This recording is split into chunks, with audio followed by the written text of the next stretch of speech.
High বন্ধুরা, তোমরা সবাই ভালো আছো তো? আজকে আমি তোমাদের গীতার একাদশ অধ্যায়টা পড়ে শোনাতে চাই। প্লিজ আমার চ্যানেলটা একটু সাবস্ক্রাইব করে দিও। নমো বাসুদেবায় নমো, নমো বাসুদেবায় নমো, নমো বাসুদেবায় নমো। শ্রী পরমাত্মানে নমো। একাদশ অধ্যায় শ্রী বিশ্বরূপ দর্শন। অর্জুন উবাচ, অর্জুন বললেন, হে ভগবান, আমার প্রতি অনুগ্রহ করে আপনি যে পরম গুহ অধ্যাত্ম তত্ত্ব বললেন তাতে আমার মোহ দূর হয়েছে। কারণ হে কমললোচন, আমি আপনার কাছে ভূতগণের উৎপত্তি ও বিনাশ সম্বন্ধে বিস্তারিতভাবে শুনেছি এবং আপনার অক্ষয় মাহাত্ম্যও জেনেছি। হে পরমেশ্বর, আপনি যে আত্মতত্ত্ব বলেছেন তা যথার্থ, কিন্তু হে পুরুষোত্তম, আমি আপনার জ্ঞান, ঐশ্বর্য, শক্তি, বল, বীর্য এবং তেজের সমন্বিত ঈশ্বরীয় বিশ্বরূপ দেখতে ইচ্ছা করি। হে প্রভু, আমাকে যদি আপনার সেই বিশ্বরূপ দেখার যোগ্য বলে মনে করেন, তাহলে হে যোগেশ্বর, আমাকে আপনার সেই অবিনাশী স্বরূপ দেখান। শ্রী ভগবানুবাচ, ভগবান শ্রীকৃষ্ণ বললেন, হে পার্থ, তুমি আমার বহুবিধ এবং নানা বর্ণ ও নানা আকৃতি বিশিষ্ট শত শত এবং সহস্র সহস্র দিব্যরূপ দর্শন করো। হে ভরতবংশী অর্জুন, তুমি আমার মধ্যে দ্বাদশ আদিত্য, অষ্টবসু, একাদশ রুদ্র, অশ্বিনী কুমারদ্বয় ও 49 মরুদ্গণকে দর্শন করো এবং পূর্বে যা কখনো দেখনি এরূপ বহু আশ্চর্যময় রূপ দর্শন করো। হে অর্জুন, আমার এই বিরাট শরীরে একস্থানে অবস্থিত চরাচর সহ সমগ্র জগৎ অবলোকন করো এবং আরও যা কিছু তোমার দেখবার ইচ্ছা তাও দেখো, কিন্তু তুমি নিজ চর্মচক্ষুর দ্বারা আমার এই বিশ্বরূপ দেখতে সমর্থ হবে না। সেই জন্য আমি তোমাকে দিব্য চক্ষু প্রদান করছি। সেই চক্ষু দ্বারা তুমি আমার ঈশ্বরীয় যোগ শক্তি দর্শন করো। সঞ্জয় উবাচ, সঞ্জয় বললেন, হে রাজন, মহাযোগেশ্বর এবং সর্বপাপ নাশকারী ভগবান শ্রীকৃষ্ণ এই কথা বলে অর্জুনকে নিজের পরম ঐশ্বর্যযুক্ত দিব্যরূপ দেখালেন। সেই বিশ্বরূপ অনেক মুখ, অনেক নেত্রযুক্ত, অসংখ্য অদ্ভুত আকৃতি বিশিষ্ট, বহু দিব্য ভূষণাদি পরিহিত এবং বহু দিব্য আয়ুধে সজ্জিত, দিব্যমাল্য এবং দিব্য বস্ত্রে ভূষিত, দিব্য গন্ধ অনুলিপ্ত, সর্বাশ্চর্যযুক্ত, অনন্ত ও সর্বতোমুখ সেই বিশ্বরূপ পরমদেব পরমেশ্বরকে অর্জুন দর্শন করলেন। সহস্র সূর্য একসঙ্গে আকাশে উদিত হলে যে প্রকাশ উৎপন্ন হয়, সেই প্রকাশও বিশ্বরূপ পরমাত্মার প্রকাশের কিঞ্চিত তুল্য হতে পারে। পাণ্ডুপুত্র অর্জুন সেই সময়ে নানা ভাগে বিভক্ত বিশ্বব্রহ্মাণ্ডকে দেবাদিদেব ভগবান শ্রীকৃষ্ণের শরীরে একস্থানে অবস্থিত দেখলেন।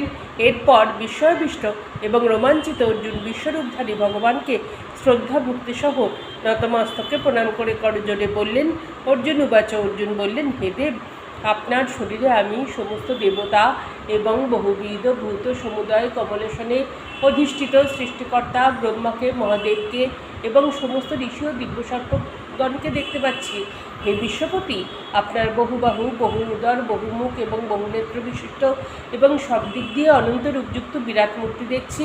হে বিশ্বরূপ, আমি আপনার অন্ত, মধ্য এবং আদি দেখতে পাচ্ছি না। আপনাকে আমি কিরীটি, গদা ও চক্রধারী, সর্বত্র দীপ্তিমান তেজপুঞ্জরূপ প্রজ্বলিত অগ্নি ও সূর্যের ন্যায় জ্যোতিষসম্পন্ন, দুর্নিরীক্ষ এবং সর্বত্র অপ্রমেয় স্বরূপ দেখছি। আপনি পরম ব্রহ্ম ও একমাত্র জ্ঞাতব্য, আপনি জগতের পরমাশ্রয় ও সনাতন ধর্মের রক্ষক, আপনি অবিনাশী সনাতন পুরুষ, এই আমার মত। আপনাকে আমি আদি, মধ্য ও অন্তহীন রূপে দেখছি। আপনি অনন্ত শক্তি সম্পন্ন ও অসংখ্য বাহু বিশিষ্ট, চন্দ্র ও সূর্য আপনার নেত্রমুখ প্রজ্বলিত অগ্নির ন্যায় এবং চিরত যেই বিশ্বকে আপনি সন্তপ্ত করেছেন। হে মহাত্তম, স্বর্গ ও মর্তের মধ্যবর্তী অন্তরিক্ষ আপনি সর্বাধিক পরিব্যাপ্ত করে আছেন। আপনার এই অলৌকিক ও উগ্ররূপ দেখে ত্রিলোক অত্যন্ত ভীত হচ্ছে। ওই দেবগণ আপনাতেই প্রবিষ্ট হচ্ছেন। কেউ কেউ ভীত হয়ে করজোড়ে আপনার গুণগান করছেন এবং মহর্ষি ও সিদ্ধগণ জগতের কল্যাণ হোক বলে বহু স্তুতিবাক্য দ্বারা আপনার স্তব করছেন। একাদশ রুদ্র, দ্বাদশ আদিত্য, অষ্টবসু, সাধ্যগণ, বিশ্বদেবগণ, অশ্বিনী কুমারদ্বয়, মরুদ্গণ, পিতৃগণ এবং গন্ধর্বযক্ষ, রাক্ষস ও সিদ্ধগণ সকলেই বিস্মিত হয়ে আপনাকে দেখছেন। হে মহাবাহ, আপনার বহুমুখ, বহুবাহু, বহুরূপ, বহুচরণ, বহু উদর এবং ভয়ানক দন্তযুক্ত বিকট রূপ দেখে সমস্ত লোক অত্যন্ত ভীত হচ্ছে এবং আমি অতিশয় ভীত হচ্ছি। কারণ হে বিষ্ণু, আকাশ স্পর্শকারী তেজময় নানা বর্ণ বিশিষ্ট বিস্ফারিত মুখমণ্ডল তথা জাজ্জল্যমান বিশাল চক্ষু বিশিষ্ট আপনাকে দেখে আমি ভীত হচ্ছি এবং ধৈর্য ও শান্তি পাচ্ছি না। বিকট দন্ত দ্বারা বিকৃত এবং প্রলয়াগ্নিসম প্রজ্বলিত আপনার মুখ দেখে আমি দিশাহারা হচ্ছি, শান্তি পাচ্ছি না। হে দেবেশ, হে জগন্নিবাস, আপনি আমার প্রতি প্রসন্ন হন। রাজন্য বর্গসহ ওইসব ধৃতরাষ্ট্রের পুত্রগণ এবং পিতামহ ভীষ্ম, দ্রোণাচার্য, কর্ণ এবং আমাদের পক্ষের প্রধান যোদ্ধাগণ সহ সকলেই আপনার দংষ্ট করাল ভীষণ মুখগহ্বরে সবেগে প্রবেশ করেছেন। কারো চূর্ণিত মস্তকখণ্ডও আপনার দাঁতের ফাঁকে ফাঁকে লেগে রয়েছে দেখছি। যেমন নদীসমূহের বহু জলপ্রবাহ সমুদ্রাভিমুখে যায়, অর্থাৎ দ্রুতবেগে সমুদ্রে প্রবেশ করে, তেমনি এই বীরপুরুষগণও আপনার প্রজ্বলিত মুখগহ্বরে প্রবেশ করেছেন। যেমন পতঙ্গগণ অতিবেগে ধাবিত হয়ে মরণের জন্য জ্বলন্ত অগ্নিতে প্রবেশ করে, তেমনি এইসব লোকও মৃত্যুর জন্যই অতিবেগে ধাবমান হয়ে আপনার মুখগহ্বরে প্রবেশ করেছেন। আপনি সকল লোককে জ্বলন্ত মুখবিবরে গ্রাস করে সব দিকে জিহা দ্বারা লেহন করেছেন। হে বিষ্ণু, আপনার তীব্র প্রভা সমস্ত জগৎকে তেজ রাশি দ্বারা পূর্ণ করে সন্তপ্ত করেছে। আপনি আমাকে বলুন, এই উগ্ররূপে আপনি কে? হে দেবশ্রেষ্ঠ, আপনাকে আমি প্রণাম করি, আপনি প্রসন্ন হন। আদিপুরুষ, আপনাকে আমি বিশেষভাবে জানতে ইচ্ছা করি, কারণ আপনার কি প্রবৃত্তি তা আমি জানি না। শ্রী ভগবানুবাচ, ভগবান শ্রীকৃষ্ণ বললেন, আমি লোকনাশকারক প্রবৃত্ত কাল, এখন এই লোকসংহার করতে প্রবৃত্ত হয়েছি। তুমি যদি যুদ্ধ নাও করো, প্রতিপক্ষের যোদ্ধাগণ কেউই জীবিত থাকবে না, অর্থাৎ এদের বিনাশ হবেই। অতএব তুমি যুদ্ধার্থে উত্থিত হও ও যশ লাভ করো এবং শত্রু জয় করে ধনধান্য সম্পন্ন রাজ্যভোগ করো। এই যোদ্ধাদের আমি পূর্বেই বধ করেছি। হে সব্যসাচী, তুমি কেবল নিমিত্ত মাত্র হও। ভীষ্ম, দ্রোণ, কর্ণ, জয়দ্রথ এবং অন্যান্য বীর যোদ্ধাদের আমি পূর্বেই নিহত করেছি। সেই মৃতদেরই তুমি বধ করো, ভয় করো না, তুমি নিশ্চয়ই যুদ্ধে শত্রুদের জয় করবে। অতএব যুদ্ধ করো। সঞ্জয় উবাচ, সঞ্জয় বললেন, কেশবের এই কথা শুনে মুকুটধারী অর্জুন কম্পিত দেহে হাত জোর করে শ্রীকৃষ্ণকে প্রণাম করলেন এবং অত্যন্ত ভীত হয়ে পুনরায় প্রণাম করে গদগদ স্বরে বললেন, অর্জুন উবাচ। অর্জুন বললেন, হে ঋষিকেশ, আপনার মাহাত্ম্য কীর্তনে সমস্ত জগৎ আনন্দিত ও আপনার প্রতি অনুরক্ত হচ্ছে। ভীত সন্তুষ্ট হয়ে রাক্ষসেরা নানা দিকে ধাবিত হচ্ছে ও সিদ্ধগণ আপনাকে নমস্কার জানাচ্ছেন। এই সমস্ত খুবই যুক্তিযুক্ত। হে মহাত্মান, ব্রহ্মাণ্ড আদি তথা সর্বোত্তান, আপনাকে কেনই বা সকলে প্রণাম করবে না? হে অনন্ত, হে দেবেশ, হে জগন্নিবাস, যা সৎ যা অসৎ তাও আপনি, এবং এই উভয়ের অতীত যে সচ্চিদানন্দ ঘন ব্রহ্ম তাও আপনি। আপনি আদিদেব ও অনাদি পুরুষ, আপনি জগতের পরমাশ্রয় এবং জ্ঞাতা ও জ্ঞাতব্য, আপনি পরমধাম। হে অনন্তরূপ, আপনি সমগ্র জগৎ পরিব্যাপ্ত করে আছেন। আপনি বায়ু, যোম, অগ্নি, বরুণ, চন্দ্র, আপনি প্রজাপতি ব্রহ্মা এবং ব্রহ্মার পিতা। আপনাকে সহস্রবার প্রণাম করি, আপনাকে পুনরায় প্রণাম করি, আপনাকে বারবার প্রণাম করি। হে অনন্ত সামর্থ্য সম্পন্ন, আপনাকে সম্মুখে প্রণাম, পশ্চাতে প্রণাম, সর্বদিক হতে প্রণাম। হে সর্বাত্মান অসীম পরাক্রমশালী, আপনি সমগ্র জগৎ পরিব্যাপ্ত করে আছেন। অতএব আপনি সর্বস্বরূপ। আপনার এই মাহাত্ম্য না জেনে আপনাকে সখা মনে করে প্রণয়বশত বা প্রমাদবশত আমি হে কৃষ্ণ, হে যাদব, হে সখে এই বলে অবুঝের মতো আপনাকে সম্বোধন করেছি। হে অচ্যুত, উপহাসের ছলে আহার বিহার আসন এবং শয়নের সময় একাকী বা অন্য সখাদের সমক্ষে আপনাকে যে অমর্যাদা করেছি, হে অপ্রমেয়, সেই সব অপরাধের জন্য আমি আপনার কাছে ক্ষমা ভিক্ষা করছি। আপনি জগৎ চরাচরের পিতা, পূজ্য গুরুরগুরু। হে অনুপম প্রভাবশালী, ত্রিলোকে আপনার সমকক্ষ আর কেউ নেই, তাহলে আপনার হতে শ্রেষ্ঠ আর কে হতে পারে? হে প্রভু, সেই জন্য আপনাকে দণ্ডবত প্রণাম করে সর্বতোভাবে পূজনীয় ঈশ্বরস্বরূপ আপনার প্রসন্নতা আমি প্রার্থনা করছি।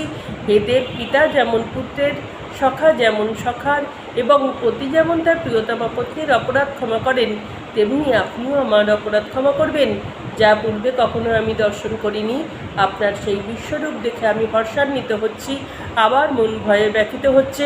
অতএব আপনি আপনার সেই চতুর্ভুজ বিষ্ণুরূপই আমাকে দেখান। হে দেবেশ, হে জগন্নিবাস, আপনি প্রসন্ন হন। আমি পূর্বের মতো আপনার মুকুটধারী এবং গদা চক্রধারী রূপ দর্শন করতে চাই। হে বিশ্বমূর্তি, হে সহস্রবাহ, এখন আপনি সেই চতুর্ভুজ রূপ ধারণ করুন। শ্রী ভগবানুবাচ, ভগবান শ্রীকৃষ্ণ বললেন, হে অর্জুন, তোমার প্রতি প্রসন্ন হয়ে স্বীয় ঈশ্বরীয় যোগপ্রভাবে আমার তেজময় সকলের আদি অন্তহীন ও উত্তম বিশ্বরূপ তোমাকে দেখিয়েছি, যা তুমি ছাড়া আগে আর কেউ দেখেনি। হে অর্জুন, ইহ জগতে আমার এই বিশ্বরূপ বেদ পাঠ বা যজ্ঞের দ্বারা, দান বা ক্রিয়াদির দ্বারা অথবা কঠোর তপস্যার দ্বারাও কেউ দেখতে সক্ষম নয়। একমাত্র তুমিই তা দর্শন করলে। আমার এই ভয়ঙ্কর বিশ্বরূপ দেখে তুমি ভীত ব্যথিত হয়েও না, তোমার মূঢ়ভাবও যেন না হয়। তুমি ভয় ত্যাগ করে প্রসন্ন চিত্তে আমার সেই শঙ্খচক্র গদা পদ্ম সমন্বিত চতুর্ভুজ রূপ পুনরায় দর্শন করো। সঞ্জয় উবাচ। সঞ্জয় বললেন, ভগবান বাসুদেব অর্জুনকে এই কথা বলে পুনরায় নিজ সেই চতুর্ভুজ রূপ দেখালেন এবং এরপর শ্রীকৃষ্ণ সৌম্যমূর্তি ধারণ করে ভীত অর্জুনকে আশ্বস্ত করলেন। অর্জুন উবাচ। অর্জুন বললেন, হে জনার্দন, আপনার এই সৌম্য মনুষ্যরূপ দেখে আমি এখন প্রসন্নচিত্ত ও প্রকৃতিস্থ হলাম এবং নিজ স্বাভাবিক স্থিতি ফিরে পেলাম। শ্রী ভগবান উবাচ। ভগবান শ্রীকৃষ্ণ বললেন, তুমি আমার যে চতুর্ভুজ রূপ দর্শন করেছ তার দর্শন পাওয়া বড়ই দুর্লভ। দেবতাগণও সর্বদা এই রূপে দর্শনাকাঙ্ক্ষী। আমার যে বিশ্বরূপের দর্শন তুমি করেছ তা বেদাধ্যয়ন, তপস্যা, দান বা যজ্ঞের দ্বারাও সম্ভব নয়। হে পরন্তু অর্জুন, একনিষ্ঠ ভক্তি দ্বারাই এই প্রকার আমাকে জানতে ও স্বরূপতে প্রত্যক্ষ করতে এবং আমাদের প্রবেশ মোক্ষ লাভ করতে ভক্তগণ সমর্থ হয়, অন্য উপায় নয়। হে অর্জুন, যে ব্যক্তি আমারই জন্য সমস্ত কর্ম করেন, আমার পরায়ণ হন, আমার ভক্ত হন, আসক্তি শূন্য হন, সেই অনন্য ভক্তিযুক্ত পুরুষ আমাকেই প্রাপ্ত হন। নমো তৎসৎ। শ্রীমদ্ ভগবদ্ গীতারূপী উপনিষদ তথা ব্রহ্মবিদ্যা বিষয়ক যোগ শাস্ত্রে শ্রীকৃষ্ণ অর্জুন সংবাদে শ্রী বিশ্বরূপ দর্শন যোগ নামক 11 অধ্যায় সম্পূর্ণ হল। গীতা মাহাত্ম্য। ধারা জিজ্ঞাসেন, হে ভগবান পরমেশ প্রভু করুণা নিদান, প্রারব্ধ কর্মের ফলভাগী নরে কি উপায়ে পরা ভক্তি লাভ করে? উত্তরেন, বিষ্ণু প্রারব্ধ পুঞ্জিতে দেহলয় জীবে মর্তভূমিতে গীতাভ্যাসে সদারত যদি রয়, মুক্ত সুখী কর্মে লিপ্ত সে তো নয়। করেন যে জন গীতার চিন্তন, মহাপাপ অতিপাপ কদাচন, তারে ছুতে নারে পদ্মপত্র যথা, জলে থাকে লিপ্ত নহিত সর্বথা। যে গৃহে সর্বদা গীতা বিরাজিত, কিংবা যথা পাঠ হয় প্রবর্তিত, প্রয়াগ প্রভৃতি তীর্থ সমুদায় বিরাজে তথায় নাহিক সংশয়। যথা গীতা পাঠ হয় প্রবর্তন, যোগী ঋষি নাগার দেবগণ, গোপাল গোপিকা উদ্ভব নারদ উপস্থিত হন তথা সর্পসদ। যেথা হয় গীতা তত্ত্ব নিরূপণ, পাঠ উদ্যাপন অথবা শ্রবণ, সদা আমি তথা করি অবস্থান। হে পৃথ্বী, কদাচ না ত্যাজি সে স্থান, গীতার আশ্রয়ে করি আমি বাস, গীতাই আমার উত্তম নিবাস। গীতা কেন বলে, 3 ভুবন করিতেছে আমি সর্বদা পালন, গীতাই আমার বিদ্যা সে পরমা, অসংশয় ব্রহ্মরূপা নিরূপমা। অর্ধমাত্রা খরহীনা হে ধরণী, অনির্বাচ্য পদার্থিকা সনাতনী। নিজ মুখে চিদানন্দ ঋষিকেশ দিলেন অর্জুনে গীতা উপদেশ, বেদাত্রাত্মাক পরানন্দময়, তত্ত্বজ্ঞান সূত্র শান্তি নিলয়। যিনি অষ্টাদশ অধ্যায় গীতার নিত্য এক মনে পড়েন, তাহার জ্ঞানসিদ্ধি করায়ত্ত সুনিশ্চয়, চরমে পরমপদ লাভ হয়। সমগ্র পঠনে আসক্ত যে জন, করিলে অর্ধাংশ মাত্র অধ্যয়ন, গোদানজ পূর্ণ লাভ তার হয়, সত্য সত্য ইথে নাহিক সংশয়। গীতার্থ শ্রবণে আসক্ত যে জন, যদি মহাপাপ করে আচরণ, তথাপি বৈকুণ্ঠে গিয়া তার ফলে বিশ্বসহ বাস করে কুতূহলে। নানা কর্মে সদা সমশক্ত চিত, গীতার তাৎপর্য ধ্যানে অবহিত। হেনজন জীবনমুক্ত সুনিশ্চয়, অন্তে মুক্তি পান সেই মহাশয়। জনক প্রভৃতি রাজশ্রী মণ্ডল, গীতার আশ্রয়ে সদা অবিচল, হয়ে পাপমুক্ত সাধু বরণীয়, পান পরপদ দেব লোভনীয়। যথাবিধি গীতা করি অধ্যয়ন, যে যার না করে মাহাত্ম কীর্তন, পাঠ তার বৃথা জানহ নিশ্চয়, শ্রমমাত্র তাহা নাহি ফলদয়। হেন মাহাত্ম সহজেই জন, করেন সযত্নে গীতা অধ্যয়ন, গীতা পাঠ ফল লভেন সেজন, তাহে সুদুর্লভ গতি প্রাপ্ত হন। সুত কহিলেন মদুক্ত পাবন, গীতার মাহাত্ম এই সনাতন, গীতা পাঠন্তে পড়েন যে জন, তিনিই পূর্বোক্ত ফলভাগী হন। নমো তৎসৎ, নমো তৎসৎ, নমো তৎসৎ। জগদ্ধিতায় চ গোপাল কৃষ্ণায় গোবিন্দায় নমো নমো। জয় রাম, জয় রাম, জয় রাম, জয় রাম। হরে কৃষ্ণ কৃষ্ণ কৃষ্ণ কৃষ্ণ হরে হরে, হরে রাম রাম রাম রাম হরে হরে, হরে কৃষ্ণ কৃষ্ণ কৃষ্ণ হরে হরে, হরে রাম রাম রাম রাম হরে হরে, হরে কৃষ্ণ কৃষ্ণ কৃষ্ণ কৃষ্ণ হরে হরে। জয় রাম বন্ধুরা, তোমরা সবাই ভালো থেকো আর গীতাটা প্রত্যেক দিন শুনো। অনেক জীবনে অনেক সমস্যা থেকে মুক্তি পাবে। আমিও তোমাদের একজন বন্ধু, সেই হিসেবে আমি তোমাদের বললাম। জয় রাম।